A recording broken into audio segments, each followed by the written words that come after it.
Next మాట్లాడుతారు వెంకటేష్ గారు మీరు వన్ వర్డ్ కంక్లూజన్ ఇవ్వండి. సో బస్సు ఇక్కడ విజయవాడ నుంచి తిరుపతి వెళ్ళాలంటే 6 బస్సులు మారాలని చెప్పేసి మీరు అన్నారు. ఇప్పుడు ఆ మాటను ఏమైనా వెనక్కి తీసుకుంటున్నారా? ఖచ్చితంగా లేదండి. ఎందుకంటే ఇప్పుడు ఇక్కడ ఏపీఎస్ఆర్టీసీలో డిఫరెంట్ బస్సెస్ ఉన్నాయి. మీరు ఇస్తానన్న free bus, Palle Velugu bus, Sri Shakti పథకం అనుభవించేది తప్ప రిమైనింగ్ ఏ బస్సులు అయినా కానీ డైరెక్ట్ గా వెళ్లేది ఉంటే చెప్పండి, మేము వెళ్తాం. విత్ ఫ్యామిలీతో వెళ్తాం, మేము కారులో కాదు బస్సులో వెళ్ళడానికి ప్రయత్నం చేస్తాం. పల్లె వెలుగు ఎక్స్ప్రెస్ ఉందండి, సూపర్ లగ్జరీ బస్ ఉందండి. Vijayawada Tirupati super luxury bus ఉంది, తిరుపతి నుండి విజయవాడకు సూపర్ లగ్జరీ బస్ ఉంది. మీరు వినండి సార్, డైరెక్ట్ బస్సులు అది. అంటే బహుశా ఈ విధంగా ప్రచారం చేస్తారేమో ప్రభుత్వం మీద అని చెప్పేసి ఫేక్ ప్రచారాలు ఆపడానికి మంత్రులతో ఉన్న కమిటీ ఏర్పాటు చేసింది ప్రభుత్వం. ఈ విధమైనటువంటి ప్రచారాలు పబ్లిక్ లోకి చేస్తారేమో అనేటువంటి ఒక కమిటీ ప్రభుత్వం ఏర్పాటు చేసింది. అందుకనేమో అసలు మైండ్ లేకుండా మాట్లాడుతున్నారు బ్రహ్మనాయుడు గారు. ఏంటండి మంత్రులతో కమిటీ ఏంటండి, అధికారులతో కమిటీ వేయాలి. మీరు ఈ టెక్నాలజీకి సంబంధించినటువంటి ఈ సోషల్ మీడియా మాధ్యమాల్లో వచ్చేటువంటి వ్యవహారాలు ఏదైనా కానీ నిర్ణయాలు తీసుకోవాల్సింది కానీ దీన్ని ఇన్వెస్టిగేషన్ చేయాల్సింది కానీ మంత్రులతో కమిటీలు వేస్తారా? ఇప్పుడు అధికారులతో కమిటీ అంటేనేమో అధికారుల్ని రేపు మా ప్రభుత్వం వచ్చిన తర్వాత సప్త సముద్రాలు వారు దాటి వెళ్ళిన వారిని తీసుకొని వస్తాం, వాళ్ళ సంగతి తెలుస్తామని వాళ్ళకి వార్నింగ్లు ఇస్తున్నారు. ఎట్లా మరి ఎవరు పనిచేయాలని భయపడుతున్నారు? అంటే ఇప్పుడు మీలాంటి విఘ్నులు కూడా వక్రీకరించొద్దు. తప్పు చేసిన అధికారుల్ని, చట్టానికి వ్యతిరేకంగా ప్రవర్తించినటువంటి అధికారుల్ని, రాజకీయ నాయకులకు తొత్తులుగా వ్యవహరించినటువంటి అధికారులను మాత్రమే అని చెప్పి స్పష్టంగా చెప్పారు.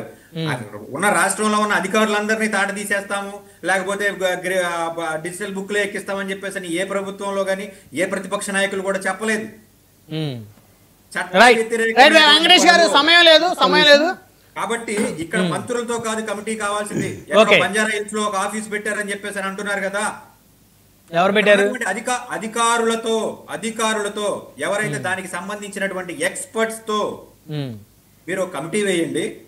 దాని మీద మీరు లీగల్ గా ప్రతి పార్టీ ఇందులో బాధితులే. తెలుగుదేశం పార్టీ బాధితులే, జనసేన పార్టీ బాధితులే, వైఎస్ఆర్సీపీ పార్టీ బాధితులే, కాంగ్రెస్ పార్టీ బాధితులే.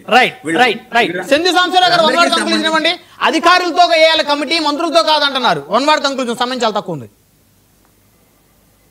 కమిటీ అనేది దాని ఉద్దేశాన్ని స్కోప్ను బట్టి ఉంటుంది. మంత్రులు కూడా అధికారులే, మంత్రులు కూడా ప్రభుత్వంలో అధికారుల కిందే సమానం అండి. కమిటీలు అనేక సందర్భాల్లో అనేక పర్పస్లు చేస్తారు. ఈ షార్ట్ టర్మ్ అండర్స్టాండ్ చేసుకోవడం కోసం, క్యాబినెట్ కి ఫీడ్ ఇవ్వడం కోసం, ముఖ్యమంత్రి గారికి ప్రభుత్వంలో కొన్ని కొత్త పాలసీలు తీసుకురావడం కోసం మంత్రులతో కూడా అనేక సందర్భాల్లో కమిటీలు వేస్తాం. వేయకూడదనేం కాదు. ఇక్కడ ఏంటంటే కొద్దిగా సెన్స్ ఆఫ్ అర్జెన్సీ ఉంది కాబట్టి బహుశా they chose cabinet ministers as committee members. తప్పేం కాదండి. అనేక సందర్భాల్లో కమిటీ మెంబర్స్ ఉంటారు, మంత్రులే కమిటీలుగా ఉంటారు.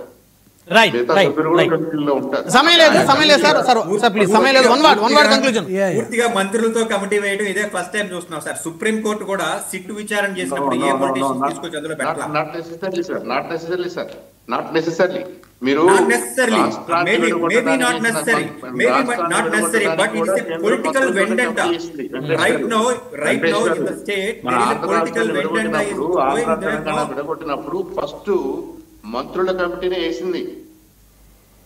మీరు మంత్రులతో కమిటీ అనకూడదు. మంత్రులతో అనేక సందర్భాల్లో